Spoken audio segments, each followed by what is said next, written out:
Assalamualaikum warahmatullahi wabarakatuh. Kali ini saya akan mewawancara Mas Gary. Saya sudah mulai langsung aja ya Mas. Saya ceritakan nggak latar belakang Mas Gary di dunia periklanan? Untuk latar belakang sih, gue tuh dari dulu tuh udah berkecimpung ya di dunia digital. Jadi lihat banget sama apa yang gue lakuin di kuliah. Anyway, kuliah gue tuh jurusan broadcasting. Jadi setiap apa yang gue lakuin itu ada production, ada juga planning, itu juga relate sama dunia digital. Jadi background gue ini lebih tepatnya di kuliah. Baik Mas. Lalu apa sih yang membuat Mas Gary tertarik bekerja di bidang ini? Satu sih yang gue paling senang banget di dunia ini tuh adalah fleksibilitas. Fleksibilitas dimana gue bisa kreatif banget buat berpikir. Kalau misalkan gue ada salah satu hal yang udah terpaku, terstruktur, itu gue nggak bisa. Karena di fleksibilitas ini gue bisa memainkan ide-ide gue secara kreatif. Apalagi dunia ini kan digital kreatif nih. Digital kreatif ini tuh benar-benar butuh waktu dan juga pikiran yang fresh. Jadi gue butuh fleksibilitas untuk capai dari sistem kreatif itu. Lalu Mas, bagaimana sih Mas biasanya Mas untuk memulai proses kreatif itu sendiri? Untuk memulai proses kreatif mungkin bagi tiap orang beda-beda ya. Karena kalau misalkan dari gue sendiri, gue tuh tergantung mood juga satu. Dan kedua, kalau ini sebenarnya nggak usah diikutin banget ya. Ini kedua deadline. Kalau misalkan deadline udah mau besok nih harus dikumpul, udah mepet, itu gue langsung kayak nyari nih apa yang harus dikerjakan dan juga secara kreatif juga.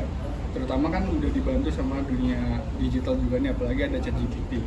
Jadi ChatGPT itu menurut gue sangat membantu gue untuk cari ide-ide yang fresh dan juga kreatif. Jadi itu nggak kayak kita amatin banget dari kompetitor. Misalkan gue punya brand, itu di brand kayak wah kayaknya kalau misalkan kita ngikutin kompetitor kayak ini bakal sukses. Mungkin emang bener parameternya sukses, cuma idenya cuma di situ-situ lagi. Cuma kalau misalkan kita membuat sesuatu yang baru, itu better banget dan juga kita bisa achieve something lah di industri tersebut. Lalu Mas, pernahkah Mas Gary mengalami kreatif block? Kalau pernah, bagaimana sih Mas cara mengatasinya? Kreatif block tuh udah pasti ya. Kalau misalkan kita di dunia industri yang butuh ide-ide kreatif, itu pasti ada. Kalau untuk solusinya sebenarnya banyak sih. Ini relate juga sama apa yang lu kerjakan nanti. Karena kalau misalkan lu di dunia kreatif, lu nggak bisa sendiri kerjanya. Itu pertama. Dan ketika lu nggak bisa kerja sendiri, pasti lu bakal kolaborasi sama tim lu. Salah satu hal kalau misalkan gue kena kreatif block, itu gue pasti discuss, brainstorm sama tim gue. Kalau misalkan ada sesuatu yang kurang apa gimana, kita bisa tanyakan. Terus lanjut lagi, kalau misalkan emang lu udah mentok sama tim, sama temen-temen lu lah, lu bisa tanya juga balik lagi ke jawaban gue sebelumnya. Itu ada ChatGPT juga. Karena di dunia ini kita bisa manfaatin lah. Kita jangan jadi orang-orang yang buta sama tren, jangan buta sama update-update terbaru. Kita harus ngikutin dan kita harus adaptasi. Jadi ChatGPT dan juga kolaborasi sama tim itu wajib banget. Terus gimana sih Mas cara memahami audiensi target dengan cara Mas Gary? Mungkin kalau misalnya ngomongin audiens target masih terlalu umum ya, karena gue tuh handle brand. Dan kalau misalkan lo yang handle brand, lo harus tahu nih brandnya itu target audiensnya siapa. Jadi yang gue maksud siapa itu adalah lo bisa based on location sama gender dan geografik. Pertama, lo harus tahu nih si produk lo ini condongnya tuh lebih kemana sih. Kayak misalkan Jabodetabek ataupun mau di lokal market, itu lo harus tahu. Kedua, lo juga harus tahu produk lo ini lebih banyak cowok atau cewek yang lebih minatin. Dan yang ketiga itu usia. Kalau usia, mungkin gini, gue handle produk rokok. Kalau misalkan kita target audiensnya buat campaign lah, buat promosi ataupun mau beriklan, itu nggak bisa di 21 ke bawah. Karena itu kita udah tahu target audiens dari brand kita bisa memaksimalkan awareness dan juga memaksimalkan untuk biasanya tuh lebih ke final decision lah ya, bisa dibilang itu untuk memaksimalkan kita tahu nih audiens kita kemana. Jadi perdalam research lo biar lo tahu brand lo ini maunya kemana audiensnya. Jangan mentang-mentang kayak ini kayaknya kayak gini, itu analisa gembel. Lebih baik pakai data ataupun lu bisa tanya langsung ke brand lu. Lebih kayak gitu. Oke, yang terakhir kita tentatif sih Mas. Apa sih Mas tips untuk mahasiswa yang ingin terjun ke dunia digital agency dan apa saja yang perlu disiapkan untuk mahasiswa ya? Kalau misalkan mau terjun di digital agency itu menurut gua lo siap capek aja sih, karena kalau misalkan emang lo tipikal orang yang terstruktur kayak misalkan nih jam 9 masuk, jam 5 harus pulang, itu kayaknya nggak cocok banget. Itu satu. Terus kedua, kalau misalkan pikiran lo kayak wah kayaknya gue bisa buat ini, kayaknya gue bisa buat itu cocok banget, karena balik lagi ini tipikal kerjaan yang fleksibel dan nggak bisa lo yang ngikutin arahan-arahan yang udah dibuat. Karena baik lagi, kalau misalkan lo mentok di bagian kreatifnya nih, buat ide-ide kreatif, itu nggak bakal bisa, karena lo ada aturan itu sendiri. Kayak misalkan, gue lebih nyaman kerja pakai laptop, terus gue lebih nyamannya juga kerjanya WFH. Nah itu kan salah satu faktor ya, kalau misalkan lo pengen bahasanya tuh lebih ke nyari ide-ide yang fresh lah. Jadi harus siap capek aja sih, intinya itu sih, siap capek. Sekian guys, wawancara saya dengan Mas Gary. Terima kasih Mas Gary atas waktunya.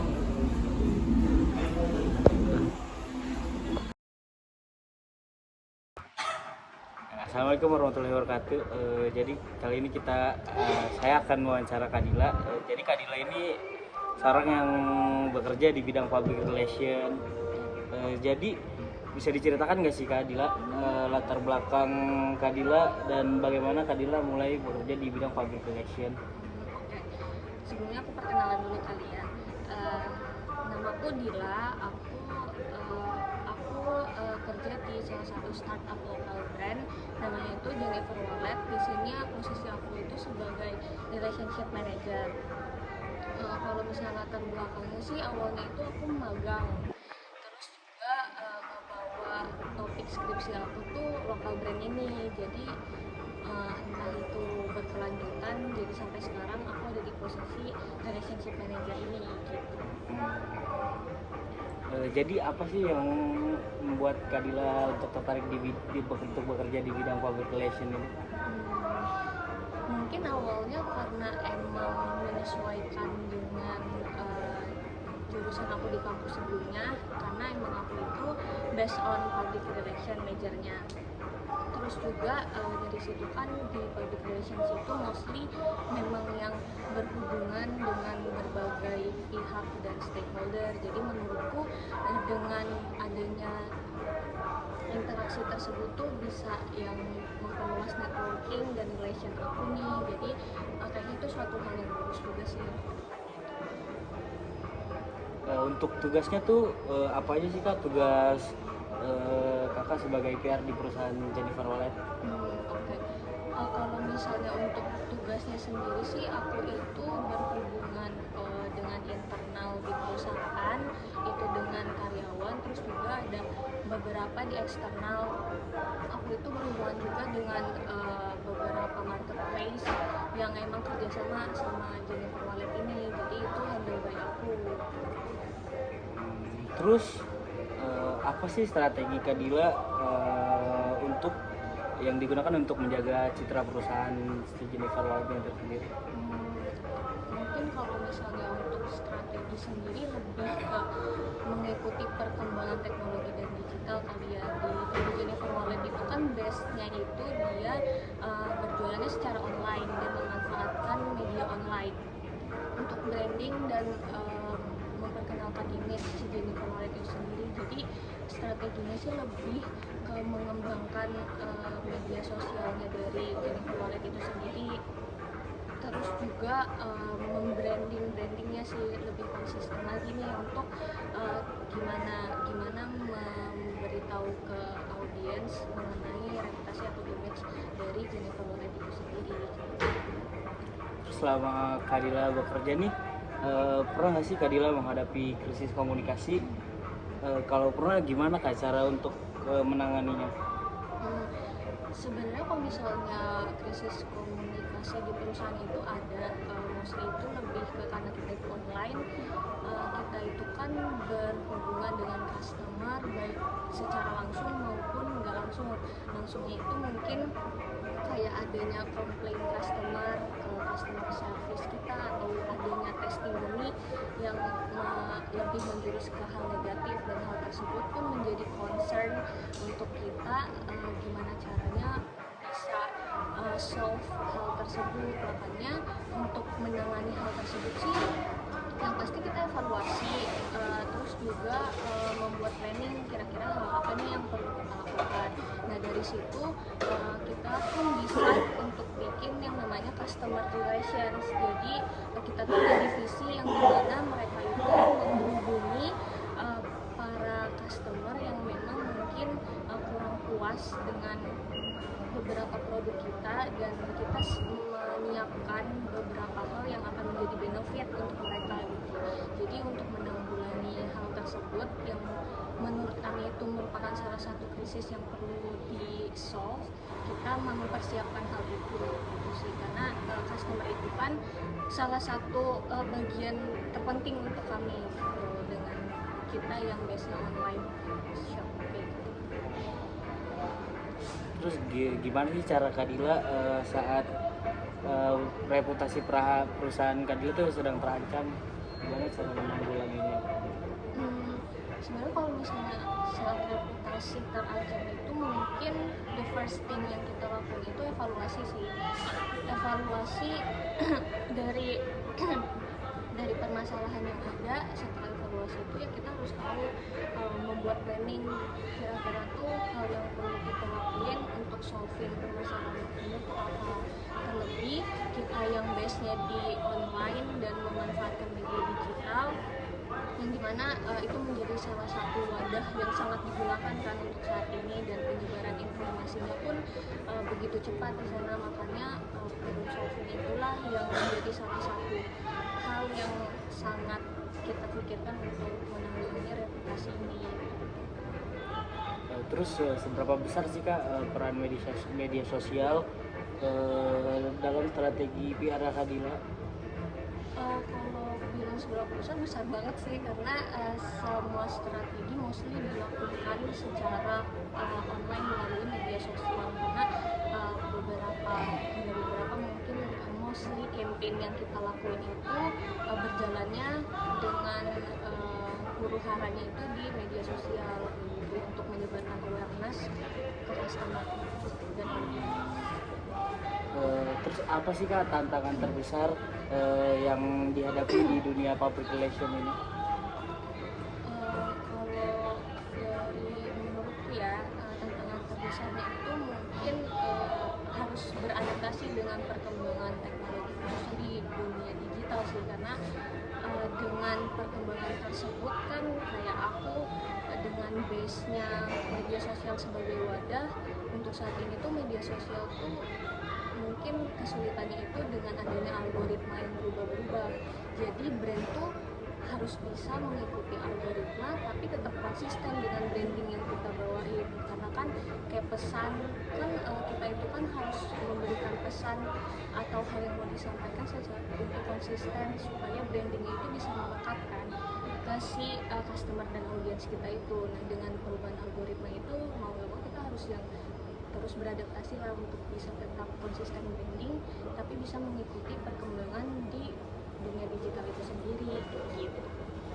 Terus yang terakhir nih Kak, apa sih saran yang bisa Kadila berikan untuk orang yang ingin memulai karir di bidang public relation ini? Mungkin sarannya lebih ke dengan based on dari hal yang ada sekarang ini mungkin lebih melek akan perkembangan teknologi dan dunia digital sih, karena walaupun base-nya itu ada offline campaign atau offline yang dilakukan aktivitas secara offline, tapi dunia digital itu menjadi salah satu hal penting, bahkan memberikan impact dan empowerment yang besar juga. Jadi perlu melakukan itu dan bisa beradaptasi juga untuk kedepannya mengenai hal tersebut. Oke, terima kasih wawancara saya dan Kadila. Assalamualaikum warahmatullahi wabarakatuh. Assalamualaikum warahmatullahi wabarakatuh. Kali ini saya akan mewawancara Kasimi, seorang yang bekerja di bidang media dan jurnalistik. Jadi Kasimi bisa ceritakan gimana latar belakang pendidikan dan bagaimana Kasimi mulai bekerja di bidang media dan jurnalistik. Kebetulan aku itu ngambilnya di jurusannya ilmu komunikasi. Untuk peminatannya itu lebih ke media dan jurnalistik. Nah, kenapa bisa di sini kerjanya? Kebetulan aku itu kerjanya di grup Surya Citra Media yang biasa dikenal SCM. Terus isinya itu aku lebih ke SCTV dan Indosiar. Kenapa bisa di sini kerjanya? Kebetulan aku tuh magang di SCTV sama Indosiar itu sekitar 1 tahun lebih sambil skripsian nih. Jadi kayak aku membangun relasi sendiri dari magang itu. Dari relasi dari magang itu, jadi aku sama atasan direkomendasi buat masuk menjadi karyawan di sini di divisi news ya terutamanya ya. Terus apa sih yang memotivasi Kasimi untuk terjun di bidang ini? Nah, kebetulan karena sebenarnya itu aku nggak punya cita-cita ya, terus pas di kuliah baru kayak ngerasa ya praktek ya, misalnya di studio kan di kampus ada studionya ya. Oke, tertarik sih sama dunia, lebihnya ke TV dulu. Terus aku tuh kayak kalau misalnya di kampus kan deket ya kampusnya sama SCTV Tower gitu kayak enak kali ya, masa kalau kerja di SCTV atau Indosiar ini. Masalah karena kayak itu aku doa terus kebetulan alhamdulillah dapat magang, dan habis magang lanjut kerja di sini. Karena kayak ternyata seru juga kerja di media ini, karena aku tuh baru ketemu apa yang aku mau itu pas kuliah, dan apalagi pas udah magang mendalami, wah seru nih, emang udah passion aku tuh di TV, lebihnya ke jurnalistik ya. Terus posisi Kasimi saat ini apa sih yang posisi Kasimi kali ini dan apa tanggung jawab utamanya? Di sini aku tuh job desk-nya sebagai Inges di divisi Facility and Support News SCTV Indosiar. Nah, itu job desk-nya itu sebagai kita lebih ke mengarsipkan materi dari liputan reporter, terus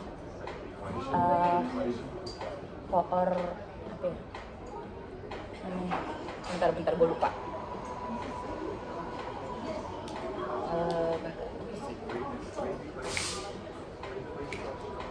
Kontributor. Di sini di Injes itu lebih ke mengarsipkan,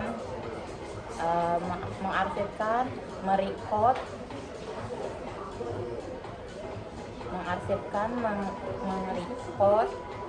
materi dari liputan dari reporter dan kameramen liputan yang ada. Sama Inggris itu job desk-nya mengarsipkan, terus merecord materi-materi dari reporter, liputan, dan kontributor daerah. Kita mengamankan berita-berita, lebih kita itu tangan pertama yang menerima berita mentahan ya, yang belum diedit, yang belum disensor itu kita mengarsipkan, menyimpan apabila suatu saat itu yang akan digunakan pas materi untuk siaran yang akan diolah sama produser. Nah itu, dan kita juga mengamankan itu buat akan apabila nanti materi tersebut itu akan dipakai lagi oleh produser tersebut akan membuat materi. Lalu selama Kasmi bekerja di bidang ini, apa sih pengalaman yang paling berkesan?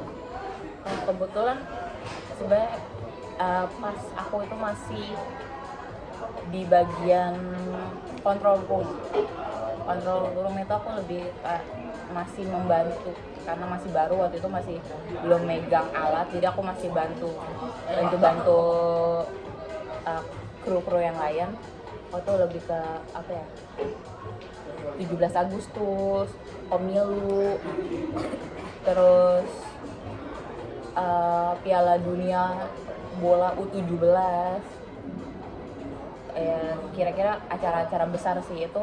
Menurut aku kehektikan itu sangat amat wow, karena di dalam control room pun itu karena banyak orang, banyak kepala, jadi banyak instruksi yang harus didengar dan disampaikan kepada orang yang ada di lapangan, terutama di SNG ya, karena itu dia sebagai master kamera, master kontrol yang ada di lapangannya gitu.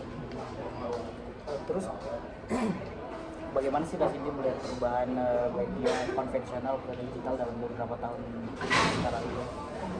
Sebenarnya sih aku baru bahas tadi banget sama produser itu, sekarang tantangan di media TV itu lebihnya konvensional itu emang media-media online, media-media sosial, karena media sosial itu emang beritanya lebih cepat, tapi belum tentu itu bisa diverifikasi benar atau salahnya itu hoax atau bukan. Jadi kalau kenapa berita TV itu tayangnya update-nya lebih lama, karena itu kita butuh proses yang lumayan panjang untuk memverifikasi apa itu berita benar atau enggak, karena kita juga harus merangkai cerita mana yang benar atau salah, karena kita mengumpulkan fakta-fakta, jadi kita tidak sembarang menginformasikan berita, jadi kita harus mengumpulkan. Jadi kenapa berita di TV itu lebih lama ya update-nya, karena kita harus mengumpulkan fakta-fakta yang ada, karena nggak kayak media sosial yang asal upload yang walaupun itu sudah jadi hoax atau benar, itu menurut aku itu media sosial itu malah membuat bingung khalayak mana nih berita yang benar atau salah, apakah keadaan ini benar di aslinya atau bukan. Makanya itu di berita itu lebih lama karena kita mencari verifikasi yang benarnya apa, jadi tidak membuat bingung khalayak yang menonton atau mendengar. Terus apa sih Kak tantangan terbesar stasiun TV di era digital ini? Media sosial sama, balik lagi media sosial sama media online, karena ya masyarakat maunya cepat, tapi nggak tahu itu benar atau salahnya tuh ya. Masyarakat kadang juga nggak mau tahu, maunya ya udah itu ada berita, tapi nggak tahu itu berita benar atau nggak. Tapi sekarang di tempat kerja aku, lebihnya ke Liputan 6 juga udah mulai aktif banget di media sosial, terutama di YouTube sama TikTok ya, karena kalau TikTok kan lebih ke video-video shortnya, kayak klip-klipnya. Lalu kalau YouTube ya bisa jadi podcast atau ada diskusinya tentang isu-isu yang lagi hot apa gitu. Jadi kayak part lebih lengkap itu sebenarnya di YouTube-nya. Terus pertanyaan terakhir Kak, apa sih pesan untuk generasi muda yang ingin terjun di dunia media dan jurnalistik ini? Pertama, lebih mental, mau kerja atau enggak, siap dimarahi dengan kata-kata yang wah nggak enak. Jadi kalau di orang media tuh ibaratnya bahasa sekarangnya stay tune, setelan cuek. harus kayak ya udah cuek aja, lu mau dimarahin kayak gimana pun ya siap aja. Plus mau belajar, karena orang mau belajar itu susah karena ini dinamis ya, jadi kita bisa aja kali Kak, saat ini aku di Inggris bisa lagi dipindahin ke control room lagi dan harus megang alat yang baru lagi dan versi baru lagi kan. Aku kan lebih teknisnya ya, lebih megang alatnya, bukan yang produksi ngolah beritanya kan. Jadi kita harus siap dipindahkan ke tempat yang bukan awalnya kita di situ. Dia harus ibaratnya multi talent tuh sama pertama harus ramah, harus bisa ngobrol, karena itu juga sebenarnya ya emang harus kayak gitu, karena kalau enggak di situ udah punya temen jadinya. Jadi kita harus bersosialisasi walaupun mau nggak mau harus ramah. Itu pertama itu emang harus ramah, sopan santunnya itu harus, walaupun kita harus setelan cuek karena ya hadapan dari bos atau kanan kiri produser ya request apa gitu, kita harus tetap ramah sama sopan. Baik, sekian wawancara saya dengan Kak Cindy. Terima kasih Kak Cindy. Iya. Assalamualaikum warahmatullahi wabarakatuh.